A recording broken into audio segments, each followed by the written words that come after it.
Para eso invitamos y queremos dar la bienvenida a Luis Ángel Saavedra, el parte de la Fundación Regional de Asesoría en Derechos Humanos, INRED. Luis Ángel, muchas gracias por acompañarnos. Bienvenido acá. Te saluda Jorge Cano y Verónica Calvopiña en Entrevistas Wambra. Buenos días, gracias por la invitación también.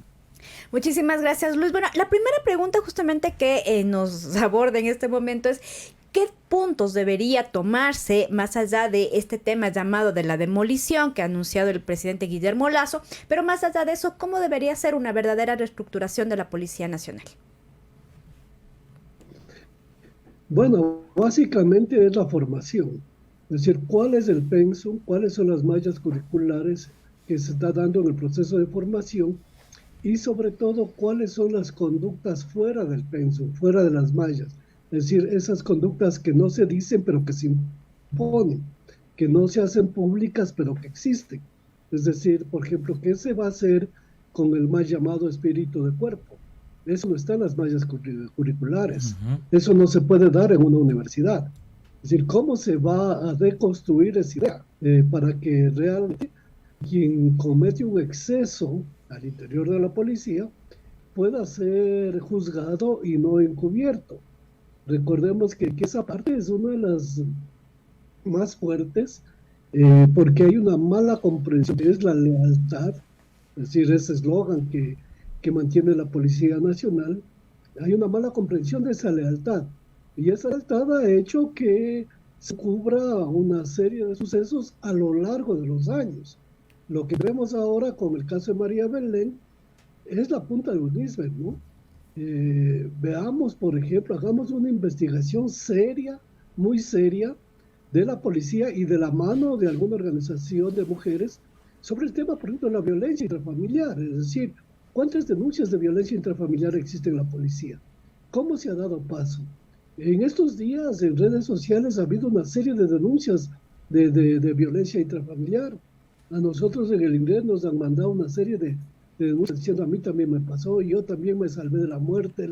Entonces, metámonos en una investigación seria para ver cómo podemos afrontar y cómo podemos reestructurar ese tipo de conductas, ese tipo de pensamientos que no se puede o no puede estar necesariamente en una malla curricular. Luego, la demolición del edificio, a mí se me queda sonando como dos aspectos. No puede ser el hecho de que sea un mensaje simbólico de querer reestructurar la policía y por eso se echa abajo un edificio, pero a la final creo que salen ganando, ¿no? Es decir, salen como premiados, se les va a dar edificio nuevo. Eh, y es un premio de un hecho execrable. Entonces, no me parece que por ahí va las cosas, por más simbolismo que se quiera dar a este tipo de acciones. Y ya vamos a hablar justamente más adelante de por qué no demoler un edificio que también puede ser prueba y espacio de lo ocurrido justamente en otros casos, si es que existiere o se develaran otras denuncias, pero justo sobre la memoria, esta necesidad de reforma institucional de la Policía Nacional no es de hoy, no solo es de Ecuador, frente a los derechos humanos, al avance, a la exigencia justamente de una seguridad más ciudadana, una seguridad que respete los derechos humanos. ¿Cuál es este antecedente? Escuchábamos justo que cuando se hablaba de lo sucedido con María Belén Bernal, con la Policía Nacional, se recordaba también lo sucedido con los hermanos Restrepo en otras circunstancias, pero nuevamente un operador que tiene el uso de la fuerza y que tiene entrenamiento además y tiene todo este sistema, esta red de articulación entre la Policía Nacional, ha sido justo develado en su comportamiento. ¿Cómo esto no es, y esa es la pregunta, cómo esto no es algo reciente, cómo es esto algo que desde ya hace décadas se está exigiendo una reforma en la Policía Nacional? Sí, efectivamente, es decir, hemos asistido a una serie de anuncios de reformas, ¿no? Desde el mismo, cuando subió a la presidencia Borja, por ejemplo, dijo que va a reestructurar, eliminar el SIC-10, para eliminar los procedimientos que tenía León Febres Cordero y para eliminar esos cuerpos policiales que desaparecieron, que torturaron, que ejecutaron a personas. Sin embargo, vimos que en el tiempo de Borja desaparecieron 3 personas más, ¿no? De líderes sociales, incluyendo a Gustavo Garzón.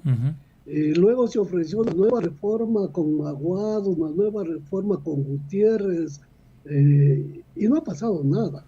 Es decir, tengo la impresión que más bien estos anuncios de reforma lo que hacen es insertar en el imaginario social de que hay una policía que está dispuesta a hacer lo que quiera y que es impune.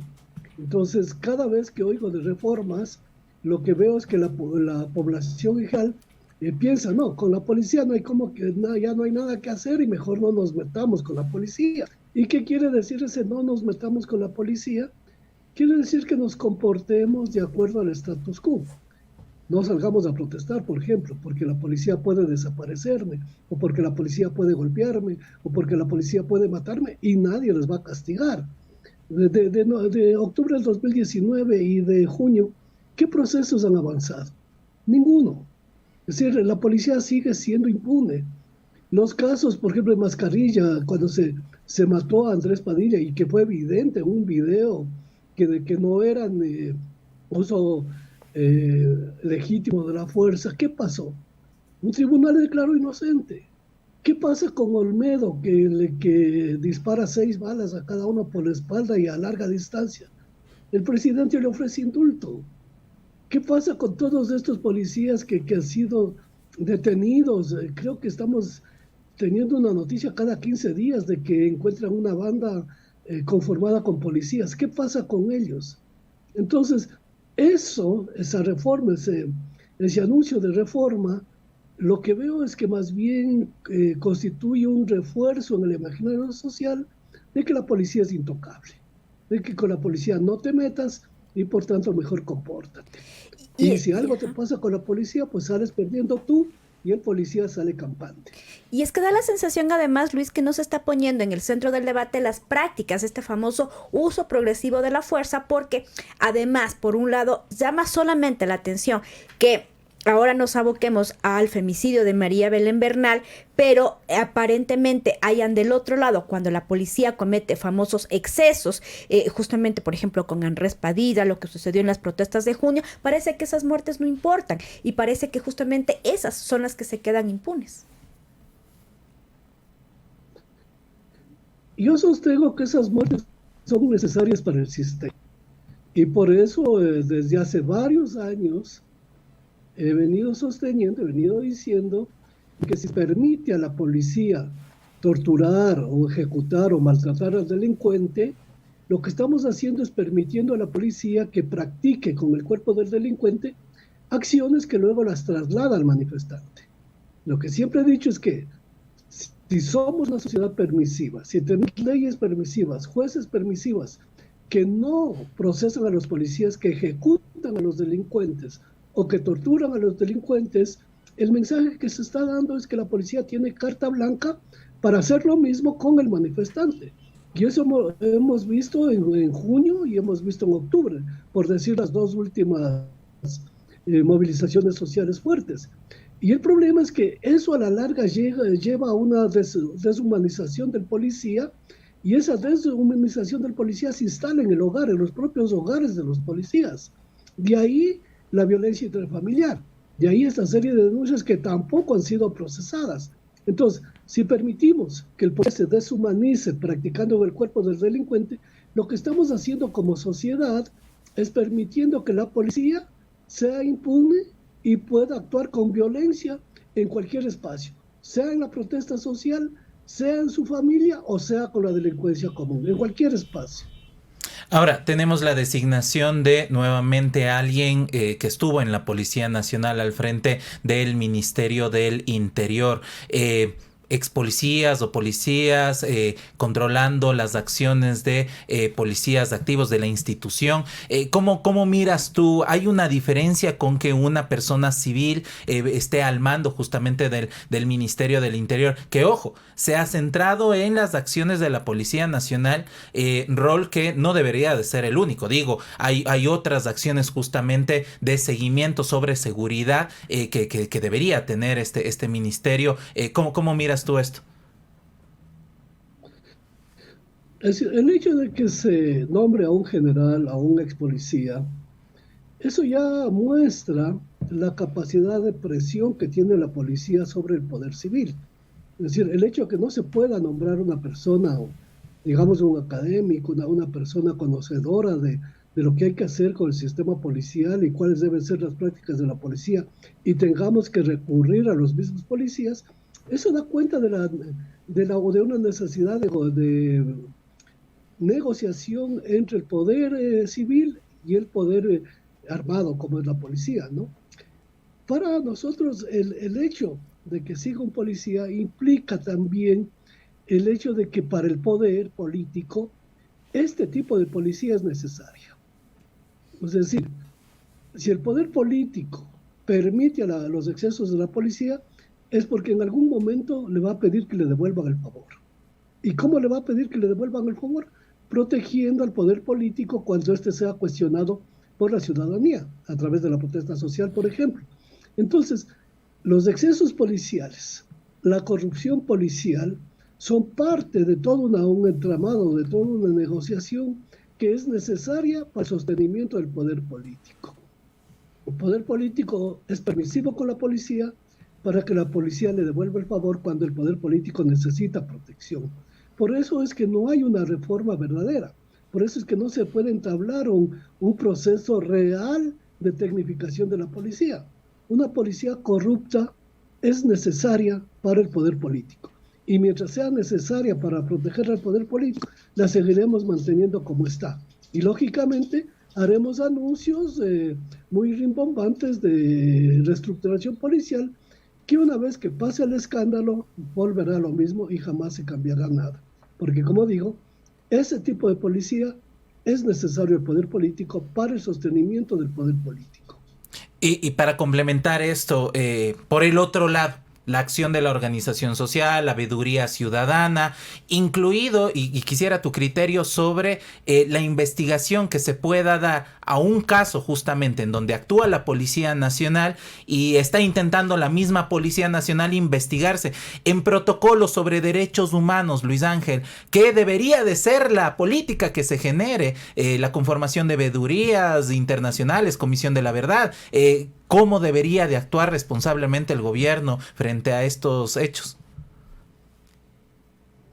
Primero, la independencia, y eso es algo que no tenemos. Es decir, no tenemos un sistema de conformación de veedurías que sea independiente, y cuando la sociedad civil conforma por sí misma un proceso de veeduría, no tiene ni apoyo logístico, ni apoyo económico, ni apoyo político. Entonces estamos como manateados en ese sentido, ¿no? La justicia obedece a las presiones de la policía y a las presiones políticas. Miremos el caso también de Jimmy Ocles. La jueza Rodríguez acaba de decir que lo que le sucedió a Jimmy en manos de policías no es nada. Y que cómo ella va a hacer un proceso por delito de odio a los policías y cómo les va a coartar su carrera, a fregar su carrera. Entonces, con un criterio así de la justicia, de que hacer justicia significa coartar la carrera de los policías, con criterios de esa naturaleza no vamos a ningún lado. Entonces, en ese sentido es muy difícil tener una veeduría independiente. Es muy difícil tener un sistema de justicia independiente cuando se trata de organismos armados, sea policía o sean militares. Y bueno, a mi cabeza viene, por ejemplo, varias sentencias de la Comisión Interamericana, de la Corte Interamericana de Derechos Humanos, que ya en varios momentos le han dicho al Estado ecuatoriano cómo debe actuar frente a casos de violencia de género, en temas de desapariciones, en otros temas incluso de crímenes de Estado, pero tantas comisiones de la verdad, tanto, y no ha pasado nada. Por eso es porque, vuelvo a decir, la policía corrupta, la policía agresiva, la policía represora es necesaria para el sostenimiento del poder político. Y cuando tenemos este tipo de sentencias, lo que se hace desde los gobiernos es cumplir con las indemnizaciones económicas. Si nosotros vemos todas las sentencias de la Comisión Interamericana, lo que se ha hecho es cumplir con el pago económico. Y ahí ha quedado. Incluso nuestro primer caso en la Comisión Interamericana, el caso Putumayo, lleva 29 años, 30 años, el tiempo que tenemos como INRED. De eso se ha cumplido la parte económica, nada más. Nunca se procesó a responsable, se hizo investigaciones de fondo para ver qué mismo pasó, simplemente se cumplió con el pago. Y así han sido todas las sentencias de la Comisión. No ha habido un verdadero proceso para asumir, para diseñar medidas de no repetición. Los gobiernos se han conformado con pagar la parte económica. Y ahora nosotros, Ecuador, somos como clientes frecuentes, ¿no?, de los organismos internacionales, de la Comisión.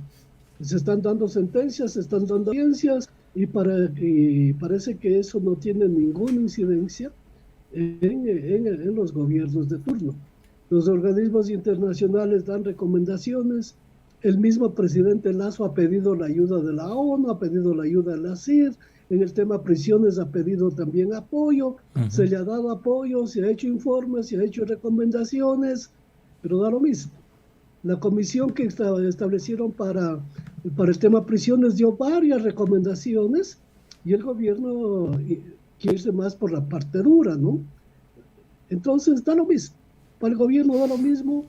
Mediáticamente sí pide la recomendación, pide el apoyo, pide la ayuda, pero a la hora de la hora eso no se traduce en nada. Parece que todo solamente se resuelve entonces económicamente. Bueno, muchísimas gracias, Luis. Vamos a seguir tratando este tema porque nos parece, digamos, importante poner en el debate esta reestructuración y cómo debería ser. Además, vamos a tener en este programa también a Jimmy Ocles para estar conversando acerca de esta sentencia que comentas. Muchísimas gracias. Gracias también por la invitación.